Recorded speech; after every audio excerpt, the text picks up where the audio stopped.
Very cool. Okay. Let's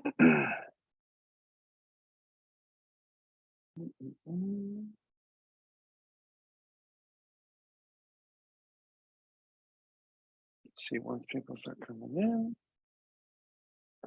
Hey there, everyone who's starting to join. Sorry to get a little bit of a late start. Just waiting for more people to come in, was doing some technical stuff.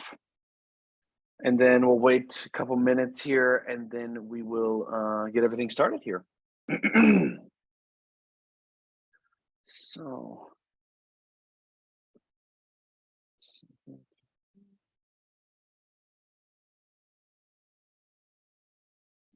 And also just doing a testing check too, if anyone can hear me and wants to write in the chat real quick, you guys can hear me, just to make sure everything's all good there.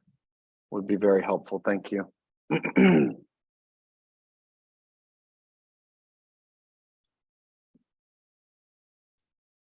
Okay, awesome. Thanks, Holly, appreciate it. So we'll just wait another minute or two, and then we will get going.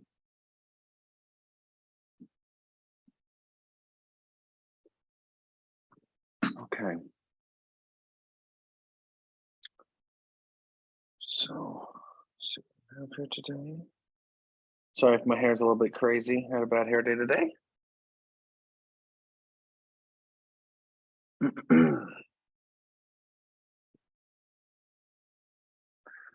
Okay, I think that we can actually just get started here for the sake of time. So let me get this going here. And then, yeah, we'll get started. So thanks everyone for joining today. Today's episode of Influencer Marketing Deconstructed is going to be on The Body Shop. Of course, everyone knows for the most part who The Body Shop is, especially in the UK, EU, US. And basically, we're just going to be going through everything related to their influencer marketing strategy, full breakdown. And of course, as mentioned, it'll be about 35 minutes with Q&A at the end. My name is Chris, and the recording as well as all of the slides will be sent tomorrow morning. So any of the reports that you're seeing here, as well as this recording of this webinar, you'll also be able to have for you and your team to be able to send to your other teammates. So we'll just go through a quick agenda here. The Body Shop is not a client of Storyclash. There is no affiliation with them whatsoever. This is completely independent and third party. We're only analyzing public information with the help of our tool from Storyclash, as well as analyzing general social media content, data, articles, etc. And also through the use of online tools, blogs, etc. We'll do a quick brand intro, go through their marketing setup, why we're doing The Body Shop, and then we'll really dive into all of the influencer marketing related stuff. So to start off here about The Body Shop. So founded in Brighton in England in the late 70s by Dame Anita Roddick. And the approach from the very beginning was something that was definitely ahead of its time. It was already with this very strong sustainability approach. This was something that came up in probably the last few decades or so, but this is something that they were definitely a pioneer of, this kind of sustainable, no nonsense sort of packaging, ethical packaging, not using their ingredients that are testing on animals. This was something that at the time was not a big deal, especially not as much as it is today. But also it was an organization that Dame Anita herself has said is something that's also pushing for social change, organizational change. And it's not just something that they wanted to be a pioneer, stopping with animal testing, but they also wanted there to be legislation passed to stop it in general for all companies. They were bought by L'Oreal in 2006 for just under €1 billion. And then they were actually just sold 11 years later, to Natura & Co from Brazil in 2017 for just over €1 billion. And they are still a subsidiary for them today. Regardless of the ownership, they've always made sure in their contracts that the whole anti-animal testing stance, sustainable packaging, that would never change within the company, no matter who owned them. They did just under £500 million in the last year, and about 60% of that was coming from the UK. Went through their financial statements that they have, and yeah, most of it's coming from the UK, with the other major parts coming from the US, the rest of the EU, and Asia. They do have a massive online store, but also almost just under 3,000 locations worldwide, owned and franchised, with just over 10,000 employees in 70 companies, according to their website. And then the target group is primarily women of all ages who share a passion for sustainably and ethically sourced skincare and beauty products, but also there are some, it is not just meant for men, but it is the primary market when it comes to a lot of these beauty brands, as we know. But of course, all the creams and stuff like that are omnigender. So why did we pick them? Personally, my girlfriend uses these products. She's told me about these products. And also, she's a very sustainably minded person. She thinks a lot about sustainability.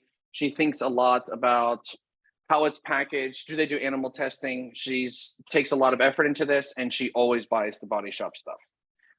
This is something I thought was really cool because it's also important to me. But then also, after researching them, being in their store, loving the packaging, the brand itself, I started to do a little research about whether they were really active influencer marketing, and came to find out that they were actually very active. So definitely wanted to go pick a brand that was, as I say, setting the beauty standard here. They have around 12 or just under 13 million followers on all their socials. They do have an affiliate network and influencer program on their website, which we'll talk about a little bit later. And also, as I mentioned before, already working on sustainable and ethical source packing back in the 70s. And basically their products are everything beauty oriented. So starting off with the marketing part, from LinkedIn, it says they have about 8,500 employees and just under 500 are within marketing. So pretty good chunk are within the marketing team, pretty decent amount, especially for a company as large as this. And then with regards to brand visibility, I decided to use Google Trends and compare them to Weleda, Yves Rocher, and Lush. The reason why I picked these three is because they're also all these kinds of companies that are very sustainably based, very much focused on the packaging, similar to what the Body Shop does. So I thought that it would only be reasonable that I also compare it on Google Trends with these brands. And I had ended up also doing it worldwide. And as you can see, Weleda is mostly in the UK. If you're wondering why I picked them, it was for the sustainably packaged side, but also the Body Shop's from the UK, so it was worth picking. And at the same time, you see this kind of big uptick towards the November, December time, which goes along with the Black Friday sales and with the advent calendars that a lot of these brands have as well. So, sorry, one moment. There we go. So regarding their marketing side of all this, the paid social library. So they have the ads running on Facebook, on Instagram and Messenger, not really as much focused on the whole modeling side of things, but instead more so focused on this idea of this kind of very traditional marketing that we would see in the past, very product-based, as you can see with these here as some of the examples that I found within their meta library. They do have some models, but mostly, as you can see here, this kind of discounts, different product releases or the product lines that they have. We can see here in the middle, I believe this is their L device type brand or top product line. And then also you have all the different kinds, but most of them were very product based, most of them being image based. Most of them being image based rather than video based. And also on top of that, most of them showcasing new product releases, typical shop now, ET or CTA, but there were no tracking ads on the website. So in terms of UTM tracking links, but you can get that anyways through Meta. So it's not really a problem here. But one thing I did notice is that there was no UGC, no IGC, none of the influencers that they work with were in any of these ads. So as we would typically say, it's not meant to be a bad thing, but we call it this kind of standard playbook approach in this sort of style. So now what we'll do here is we will go into the brand page of the Body Shop within Storyclash. So is it here? Perfect. So as you can see here, this is the brand page within our Storyclash tool. And there are a couple things that there's tons and tons of data here. There'll also be a report mostly incorporating all the information you see here and more, which you'll have access to. Now, but there are a couple things that I would like to kind of touch base on with regards to what I found when I was doing my research here. So first off, we do have a pretty leveled out approach in terms of the UK being obviously the largest. They're from the UK, as they're from Brighton. Also, we have a lot in Germany, a lot of advertisements, and this is in terms of creators that they're working with, where the countries they're from, the United States, France, Spain. So it's actually pretty level in a lot of ways. But there were some things that were worth mentioning. So first off, they work with almost no mega influencers. So out of 1,000, they're only working with 17. So it definitely, the largest chunk here is coming from the micro and macro base. And one other thing that I wanted to mention is that it is something that's a bit interesting to me is that, as you can see here, this is the amount of postings within this chart here that were within the past 12 months. And as you can see, starting around here, so we're talking around December, around Christmas time, all of a sudden the number of postings drop off. This is something that I wasn't entirely able to figure out why that's happening, but it is quite interesting to see that. Wondering why that's happening, why you're going from 150 posts in a given week down to, let's see here, 70, down to even lower, such as only 25 or so. And one thing that also I found to be quite interesting was that here you can see the one-time, short-term, and long-term collaborations. So we're able to actually break down whether these collaborations were just once or a couple stories and how much postings are done within each of them. Now, they have an affiliate program. So this is the typical link codes that you see within Instagram stories, etc. So with affiliate programs, we're going to typically see within this long-term collaborations a decently high number, at least around average, because you're going to have affiliates who are posting about you very consistently for a long period of time because they're receiving commissions when they are making sales through their links or their discount codes. Now, the average that we're typically seeing is in the high teens, so around 18, and I've seen as high as 23, 24%. 10%, I will be honest, is very, very much below the average that we typically see. Now, this is something that kind of begs the question, but this would also take me having the inside look into their affiliate program. But this is really interesting because with affiliates, this number should definitely be much higher because they'd be posting about you all the time. But then we'll go into the collaboration timeline here. And one thing I will say that's cool is that while that long-term collaboration part is low, we do see a good amount of collaborations here, not every week, but decent amount. But I was doing some research on some of the affiliates that they do have, and I did find that actually they do lots of gifting campaigns. So as we can see here, we have Matthew and Ryan's account, macro influencer, and we even have the Instagram stories of them actually opening an advent calendar that was gifted to them back in early December, and they actually were doing it day by day with tons of products. So definitely they're taking care of their affiliates. And then I decided to look a bit more into it and found that they actually even took this to a different level where they're even giving lots of hotel rooms for influencer events, which will community events that we'll talk a little bit more about later. But as you can see here, they clearly take care of their influencers. They take care of the affiliates and the community that they have. So this is something that definitely I found really cool. I typically do not see this with a lot of brands that I have researched in the past. And this is probably, I would say, almost the most above and beyond that I've actually seen. I would argue that. So this was something I found to be really cool. And also within the reports and stuff, you'll be able to see all this as well and the Instagram stories. So don't worry about if you wanted to view these again. So then the other thing that I would mention is that within postings, so this is pertaining to Instagram, we do have a large focus on the Instagram stories where we are then seeing tons and tons of whether they're just tagging it itself with the new kind of product line or maybe a new purchase that they made. But also on top of that, as we scroll down a little bit, we start to see the tracking codes here. And we'll talk a little bit more about that in a minute. But there are lots of tracking codes that we see. Whether it be affiliates or even some ambassador type codes that we've seen. Lots of reels as well that typically, yeah, the engagement rate is about average. As we see here, it's around 2.4%. It's just it's right in the middle range. It's okay.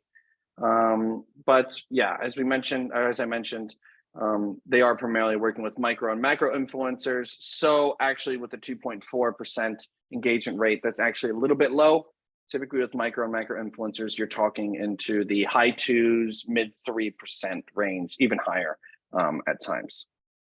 So one other thing that I'll go into next now is to go a little bit more into some of the metrics and comparing this brand page with competitors of The Body Shop.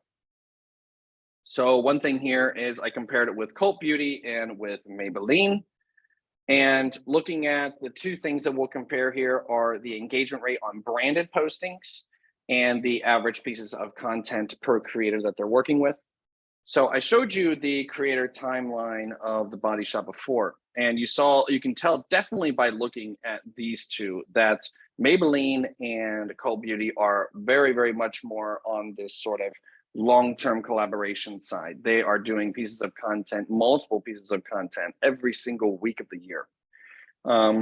This is something where I think that they are definitely a bit ahead of The Body Shop, and I'd be curious as to know why they don't maybe have more of this consistent collaboration week on week.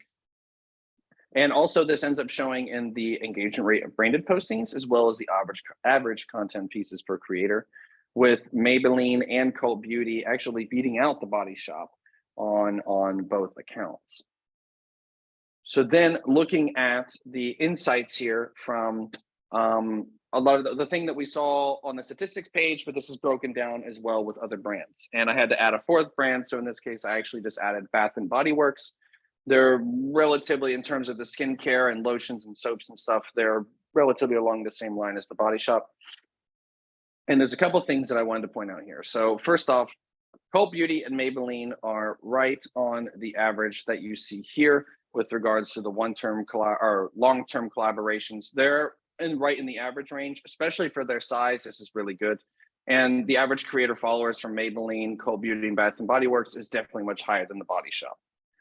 The engagement rate also happens to be a bit lower, which if you're having a lower creator average followers, typically this would mean that actually your engagement rate should be a bit higher. So this is one thing that I would say, while The Body Shop is very active, there's a lot of brand awareness around them. No influencer strategy is perfect.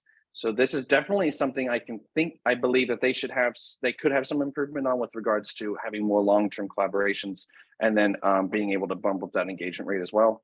But then in terms of actual content compared to the other brands, they're actually pretty on par with it. Definitely lots of stories once they hit that long-term collaboration point, which leads me to believe that these are affiliates and that they're consistently posting stories about product reviews, gifting campaigns, as well as affiliate links that they are posting in order to make commissions as well. So now we will go into the market report. Now with the market report, this is a little bit different. Now we're going across all markets, so all of the different Body Shop accounts, but also not just Instagram anymore. So now we're going into Instagram, TikTok, YouTube, Twitter, and Facebook. So first off, the first thing that we'll go into here, we do have the overview page where you can get kind of a broad idea of what this is looking like and to be able to get some general numbers. But the first part will follow along how we did with Explore Brands. We'll go into the statistics first. So as we can see here, we have all the different statistics. Obviously, Instagram is, you can tell by here, is primarily 99% of all the postings that they're doing. But if you do look at the engagement per platform, so I mentioned, yeah, they're around average in terms of Instagram engagement. But you see here, TikTok, the bar is huge. They actually are boasting a 9% engagement rate on TikTok. And this is with influencers they're working with. And they've done it in 159 videos. To maintain an average of a 9% engagement rate across 160 videos, that's really great. That's actually incredible. That's way above the average. So this is definitely something that's quite cool. And if we look at TikTok as well, we can also then get a breakdown of looking at metrics specifically on TikTok. And we're also seeing that there is a massive spike in videos, which happened right at the end of November and into early December. I will show that I have made actually a report for you to explain this sort of spike that also will be in this webinar for you to be able to view, so you can see all these videos, all the KPIs associated, But definitely they're starting to do a lot of videos here and there. And with this spike, it actually goes along with something that we're probably all speaking in our head, which is advent calendars, Christmas sales, early Christmas sales, maybe even going into Black Friday sales or after Black Friday sales, Cyber Monday, this type of sales season that goes right along with that. But even then with engagement rate, there are multiple spikes of engagement. So some weeks here we'll have like 4%, which is good. The average, by the way, on TikTok that we're typically seeing is usually around 5 to 6, 5 to 7. And then we see here 57.5%. And then in the first week of December, so right in this range where I have this report made for you, 70% engagement. So like they are having multiple posts go viral, which is really cool. And we'll actually go into the postings here and we'll dive into that first. So I've sorted this by top to start off here within TikTok. And this is based upon likes when we look at the top here. And then we're able to click on this and be able to get different KPIs associated. And actually, this TikTok is absolutely hilarious. I don't know if anyone here is a TikTok user, but there was that Sam Smith unholy kind of sound going on when he says daddy's getting hot at the body shop. And he actually was dancing in front of a body shop. It was actually very funny. Not even an ad for the body shop, ended up being an indirect ad for them. But what I ended up finding as well was that the body shop actually didn't utilize this trend at all. Even though it was absolutely perfect. It was very trendy on TikTok at the time. And I definitely think it was an opportunity missed for them because it was something really funny. We also see Matthew and Ryan again, who on TikTok also have a much, much larger following than they have on Instagram. And also, yeah, more stuff, more ads that they're also doing with them, a lot of publicity there, but still relatively low engagement because the account's so large. But then when we look at performance here, we're actually able to see that as it's loading here, we're able to see that actually a decent number of the videos that people are posting much more above the average that we're seeing. So what do I mean by this? So we'll look at this one here. She has 37,500 followers and is a code here for 15% off from the body wash, which means that this is an ad, of course, or she's an affiliate, as you see also with Body Shop Partner. But it performed 23,800% better. What does this mean? This means that we compare the engagement rate that she is receiving on this video and the likes and the different KPIs and so on, and we're comparing it to what the average of her specific account is. So that means that this was probably arguably the best post that she has ever had. And it happened to be one where she's going through her morning routine using the Body Shop products, which is pretty awesome. And of course, we had the one TikTok I showed here again. And one thing that also I wanted to mention that I did notice throughout TikTok, throughout Instagram, etc., is that typically with beauty products, as you can see here, women, lots of women, lots of women. That's typically how it's been with beauty products. But in recent years, there has been a little bit more of a move towards men's health, men's skin health, and creams and stuff that men should be also using. And a lot of men are starting, myself included, are starting to move away from this one soap that does, the joke, the meme of it does 6 different things. It'll, wash your car. It'll be the oil for your car. It's also hair and body wash and face wash. This is becoming more important. And actually, it's really cool to see that there are different creators and that there are a lot of male creators that are working with the Body Shop and using their different products and tagging them within postings, and then also getting lots of publicity and stuff like this. And I thought that this was really cool. There was also another creator that I saw here. I'll be able to find it. And it is within Reels. And it actually was another co-creation as well, where they're actually full on contacting male influencers and bringing them in as partners.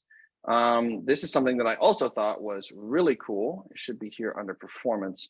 And just to give you an idea that this is a brand that promotes inclusivity. That's the point that I'm trying to make here.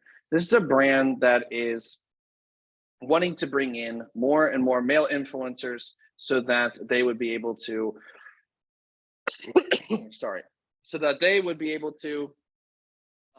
bring more light to the fact that men's skin is also very important as well. And this was the one that I was looking at. And within this report as well that you'll see, you'll have this Instagram button. You can easily just click on that and be able to go straight to the posting and be able to see it for yourself. But I just thought it was something that was really interesting. This is actually the first brand I've ever seen that's been able to do this. They're even getting their own codes. Men are getting their own codes, in this case, Andrew. And you don't see this very often when it comes to beauty brands. And I thought that was something that was definitely really cool. And the last thing regarding the reports itself is that there was a creator that I did find on TikTok. His account, I believe, is now private, which is why we are not able to see the engagement, but he wasn't private before. But one thing to see here, once it loads here, is that also the Body Shop is very, very politically active in terms of, I mentioned before, this sort of political activism, the idea of,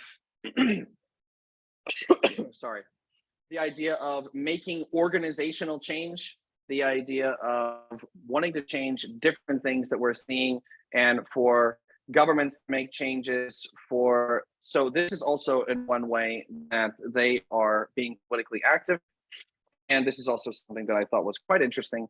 Let's see if I can actually get the load this time, where it was actually the campaign in the UK called the Be Seen, Be Heard campaign, where they were working with the Body Shop, and the Body Shop has actually made a pledge to work with the main group that's heading this project for the next 3 years to get more young people in government. And in this case, it's in the UK, so in parliaments. This is something I thought was super, super cool. And there is actually another campaign that they did that was massive a few years back that we're going to go into here in just a minute.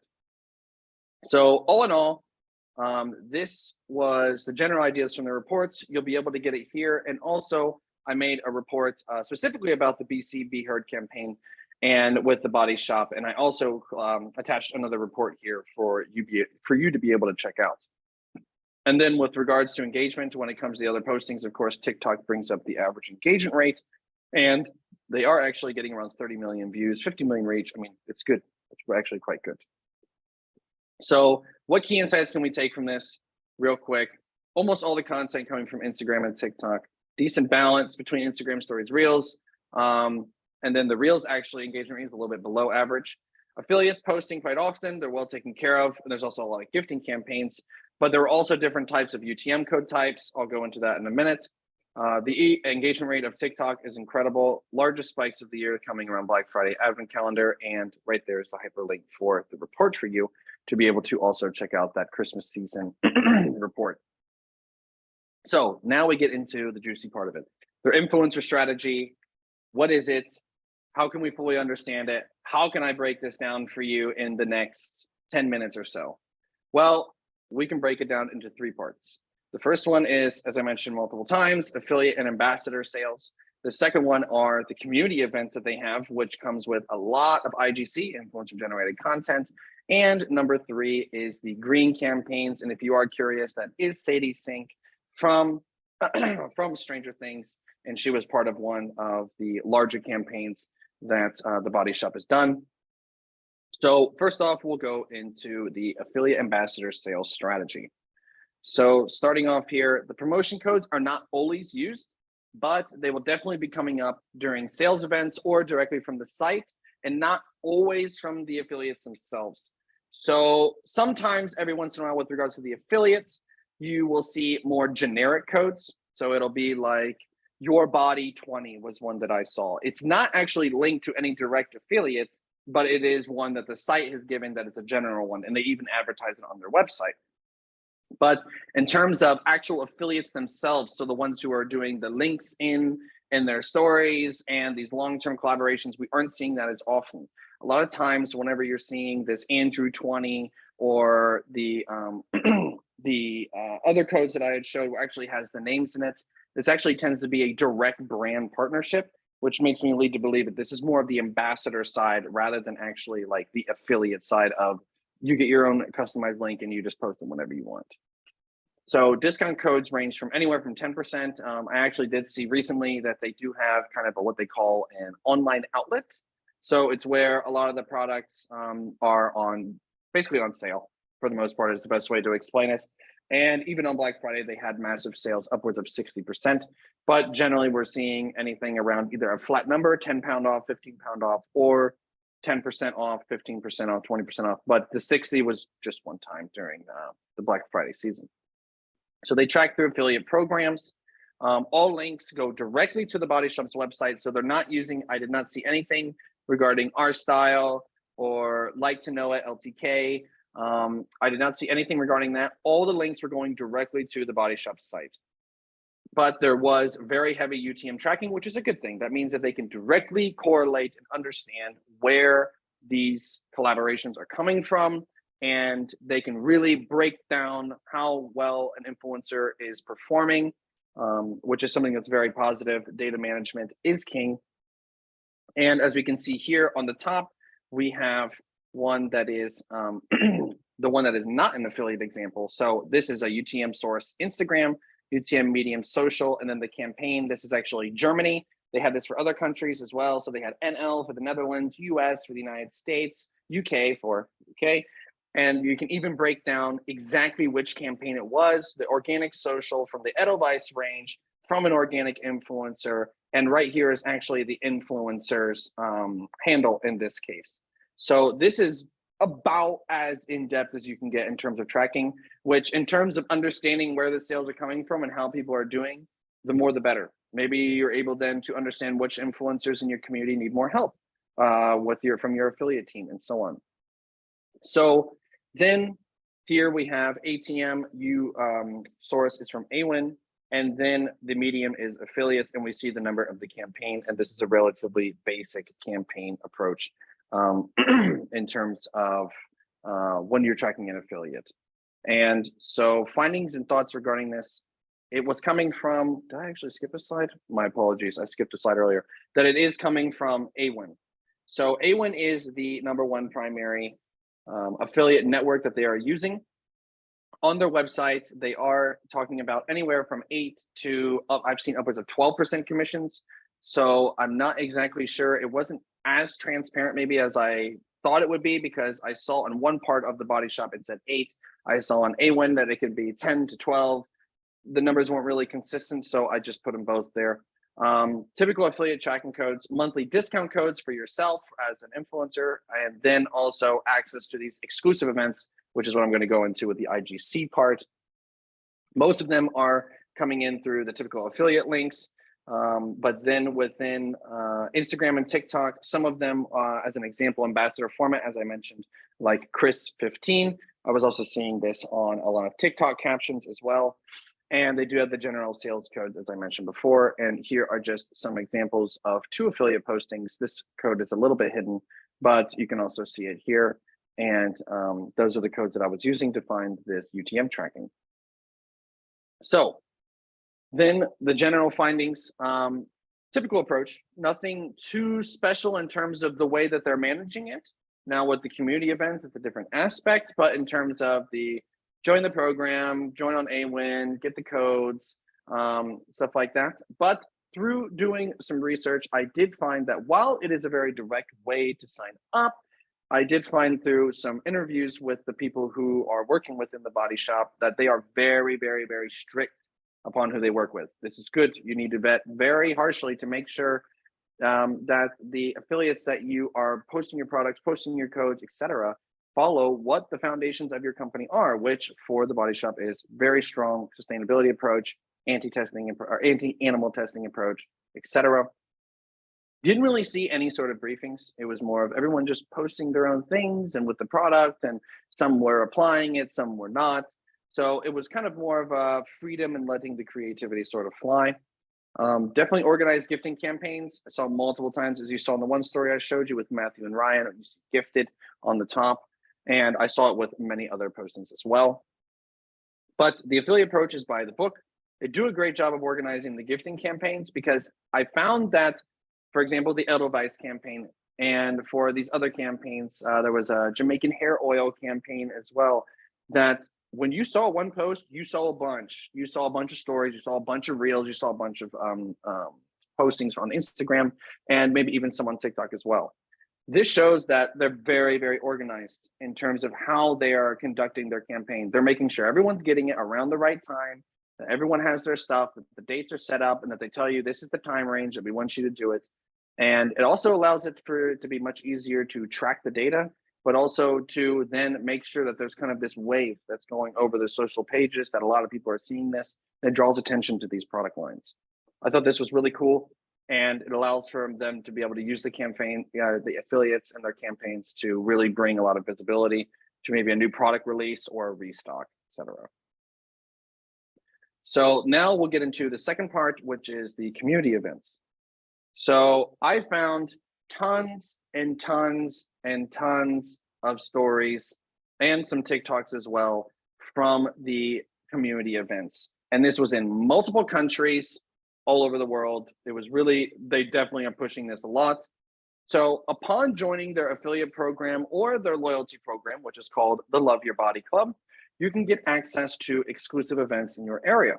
These events include sneak peeks at new products, goodie bags, trying out the products, having product experts there to allow for you to maybe talk with them and say, I'm having dry skin, or I need this and that, and they can actually give you an expert opinion, and also use it kind of as a testing person to be able to try them on as well to see if you like them or not. Also, bloggers are invited to join. There were some VIP influencers that were coming, local influencers in the area, and those also within the program. They very much encourage the guests to be posting about the event, but also they're here, as you see on this link, the Body Shop Influencer Event Review. There was actually a blogger who also attended the event, and she even wrote an entire blog for you to get an idea of if this is something that sounds good for you and your brand, you can get an idea of, she gives you everything that they gave, how they treated them, lunch, all this sort of stuff. This is something that's really cool for maybe you to get an idea of a company that's doing it right, and maybe you can even apply some of these ideas and stuff like this into your brand and your community events as well. And the events, as I said, are widespread. I was finding stories on the bottom left here, we have South Africa. On the right side, we have Switzerland. On the bottom here, I believe that is, it was the UK. So we have it in 3 different countries, and I was finding, this is just a couple of what I found. I was finding them very easily. You can find all of them as well in the market report. So I think it's a great way to, number one, bring hype towards these products before they're releasing. So you have products that are going to be coming out soon, and you want to bring hype, you want to bring attention to these products prior to release, so that the moment they hit the shelves, they're flying off the shelves. I think this is a really cool way to do it. But also on top of that, it's more authentic, because then you have the influencers also posting about the event, and they're hanging out with maybe other ones in the area. They're giving you reviews about how they were treated. Was it fun? Was it not? There's talks, all this sort of stuff. But all in all, as well, as I've mentioned in previous episodes of Influencer Marketing Deconstructed, the affiliate community is not just a money-making machine, it is a community as well. And this, in my opinion, is a very, very cool way to build the community. It's a great strategy. You're showing love to your fans, you're giving back to them. This is something that's also viewed as very positive, and it also brings a positive image onto you as a brand. If there are people who are following these influencers and they're seeing these really cool events and these really cool stories and stuff like this, and how they're treated, well, number one, it also could make them have a positive image of your brand, and maybe they want to join it as well, and then also come to these events themselves. And then on top of that, they say, okay, well, this is someone who really takes care of their community. They're someone who is a sustainable brand, anti-animal testing. Okay, what can go wrong? So I definitely feel completely okay buying products from this brand, and it just brings more attention to you, and in the end, of course, more revenue and sales. So the last part that we'll go into here will be I call them green campaigns. I just put in quotations because there was a wide range of campaigns that they were doing. Call it what you want. It's not meant to mean in any sort of greenwashing sort of way. So the main one that I saw, and this one was huge. It was crazy. It actually brought international change and attention to the product, which is the hashtag that the Body Shop started, and the petition that also the Body Shop started, hashtag Forever Against Animal Testing. This was a massive campaign. You can see Maisie Williams on the top right from Game of Thrones. You can see Kelly Osbourne, I believe that is, on the bottom right, who is, yeah, of course, Osbourne, we all know that. And then Adrienne Gauthier is was the main character of the Entourage, and also is a very big climate activist as well himself. And also they worked with multiple celebrities, multiple big name influencers. And the whole point of this campaign was not actually to be selling you Body Shop products. Of course, everyone who knows the Body Shop knows that they're against it. Actually, the main point of this was to bring actual social and organizational change, to push legislative bodies to work and pass anti-animal testing laws. This petition, which went on for some time, and then this campaign, which was in June, it ended up bringing in over 8 million signatures to this petition to push and say to governments, we don't want animal testing anymore in our products. We don't want them imported into the country, and this is something that needs to stop. They then took this petition to the United Nations, yes, to the UN, in which it was accepted with positive applause. This was the main banner that they had for the testing. 13 celebrities, 1.25 million likes, over 4% engagement rate, and over 50,000 followers to the Body Shop in a short but powerful campaign. This campaign was only a couple days. They took it to the United Nations, that met with very positive responses. And the hashtag even today is still largely popular on Instagram. I typed it in yesterday and still saw 75,000 postings of hashtag forever against animal testing. And now we are starting to see a plethora of many countries passing laws since this petition regarding anti-animal testing. This is something that is super, super cool.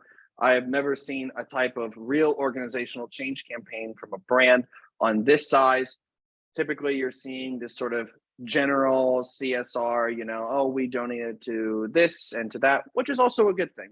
But this is taking it to another level, and it is something that I definitely wanted to mention.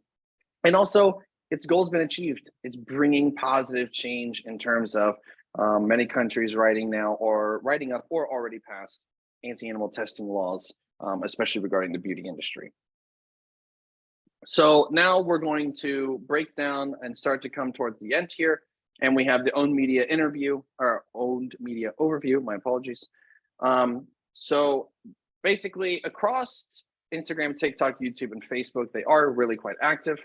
Over 7,000 postings since 2018 on Instagram, and just about 200 from their account, which they actually just started in April of last year. But the strong focus on their foundations, sticking to their strengths, sustainability, circular economy, animal testing, inclusivity, you name it, they're doing it. And they're also doing it in a way that doesn't seem like greenwashing, because they were doing it from the beginning in the 70s. So they're almost 50 years old, and they're still sticking to their guns. They're still sticking to their message. And this is something that is highly commendable, and also kind of lets me know as a purchaser, okay, these people aren't greenwashing. Like they're putting their money where their mouth is. And this is something that's really, really cool, and you don't see with many brands. So just giving you an idea in terms of the color schemes of their own media. As you can see, this is actually one from their Instagram on the right. Bright color schemes, but most of the postings, they're not unique. They're just kind of general. Something that we'd see with most ads that we'd see. And then I always just throw questions in there because I play devil's advocate.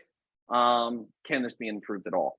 So then on the company pages themselves, you're seeing some of this IGC, UGC. Now that's different from what I said before in terms of the meta ads. This is when you are scrolling through Facebook or Instagram and you see like the sponsored posting.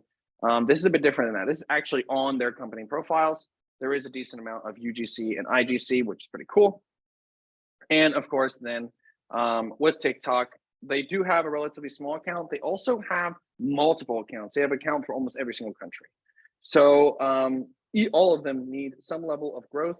And to be honest, with the sort of younger audience that you have who cares more about these sort of topics, what the Body Shop does, what they stand for, is absolutely perfect for millennials and for Gen Z. And definitely need to make sure they hop on some trends, but also figuring out ways. I do like their postings, how they also show how to use certain products and why you should use them from actually the employees. They encourage them to also be posting on the accounts. This is something that's also really cool too. And I think also stitching some of the influencers you're working with could be very helpful.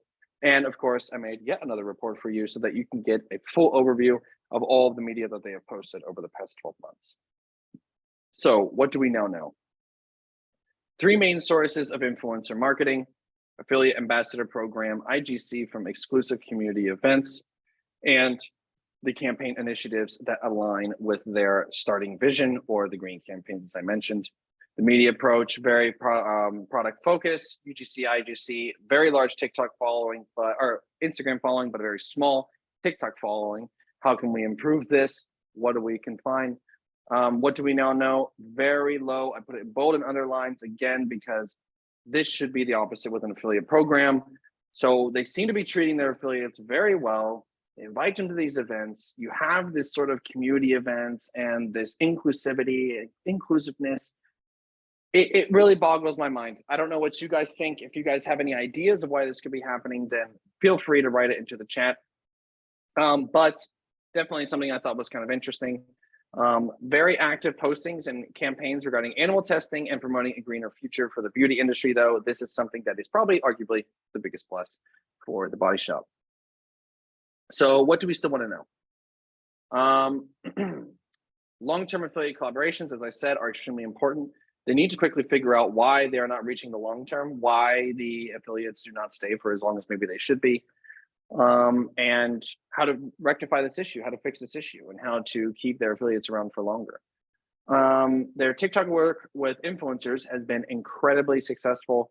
How can they take these successful collaborations and bring them onto their own brand page on a consistent basis to bring viral posts to the brand page itself? Trend analysis, sounds on videos for trends, hashtags, you name it. There could be any number of ways that this could work. So the brand page itself has the ability with their foundations to become very successful on the platform. Curious to know what plans they actually have to fully take this on. Consistent campaigns regarding social change. This is something that is a foundation of their brand, should be something that comes second nature to them. This is something that's definitely really cool. And then in terms of, are there any brands or any plans to look into more of these large scale ambassador collaborations? They're a huge brand, but they don't really work with many mega influencers. And I know for a fact that there are mega influencers or celebrities out there who are very, very hyper focused on climate change. So I definitely think that in terms of brand awareness or expansion, maybe into other countries, that this is something that they could definitely utilize and definitely definitely use as a way to get more awareness to their message, and also to their incredible products. They have really great products as well. So, and then the last part here, what can we take away from this? Community building as a marketing tool can be hugely beneficial for any brand. What I mean by this is that when you're doing these kinds of events, you're building your community, you're bringing hype to the brand, you're bringing influencer generated content. So they're posting about you, which is a marketing tool, and it's eventually going to bring more revenue and more sales down the line. This is really cool. And also at the same time, you're taking care of these people who, in many brands, they consider them sort of like a family, you know, these affiliates and these different influencers that work with them for long periods of time. Organizations don't just have to be money makers, but can also bring about social change. Not only does this enact social change, but it also brings visibility and awareness to your brand and the message that you want to convey. What I mean by this is pretty straightforward, that organizations, a lot of times, it's more of revenues, profits. Of course, that's what keeps the doors open. That's what keeps the lights on. That's what keeps things going. But it doesn't mean that it just has to be that. There's a lot of brands out there who really do have a positive message. They really do have a vision that they have of change that maybe they want to make within an industry to shake up the industry, as you could maybe say. So this is definitely something that if you have an idea, if your brand has an idea, if your founders have an idea, jump on these ideas, jump on these trains, and just start to figure it out. Figure out by doing, work with influencers, speak with influencers, maybe speak within your own network as well. And it is possible to bring social change over time, of course.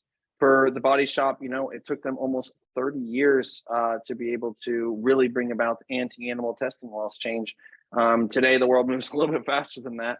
So I think it's very possible for any brands to bring really great change if they want to. Your products are not the only things that will retain affiliates. This also goes along with the community building as well, that it's not just your products that are keeping them around, but it's also the way that they're treated, because they're also just people too.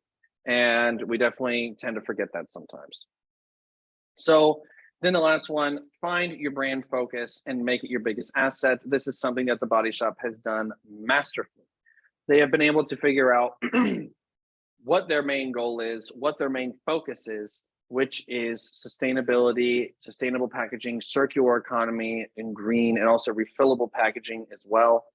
And this is something that now every time you think of The Body Shop, whether you've seen this webinar or whether you've been in the store, it's something that they shout from the rooftops, and it has become their entire brand image, and for good reason.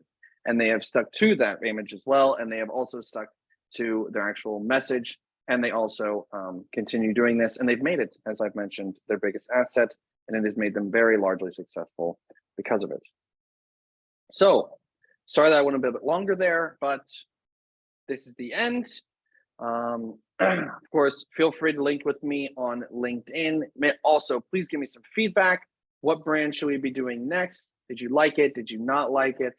And a follow-up email will be coming tomorrow morning with all of the those slides that you've seen here, as well as the webinar recording and all of the reports included. And of course, if you like what you saw, you can always go to Storyclash for a demo as well. So we are at the end here, and if there are not any questions, if anyone wants me to go into the tool at all or something like that, yeah, if not, then I will stop the webinar here, and everyone have a great weekend. Thanks for joining, anyone or everyone.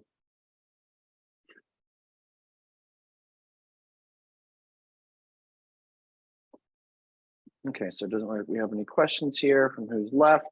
So then I will close this for now, and everyone have a great weekend. Ciao.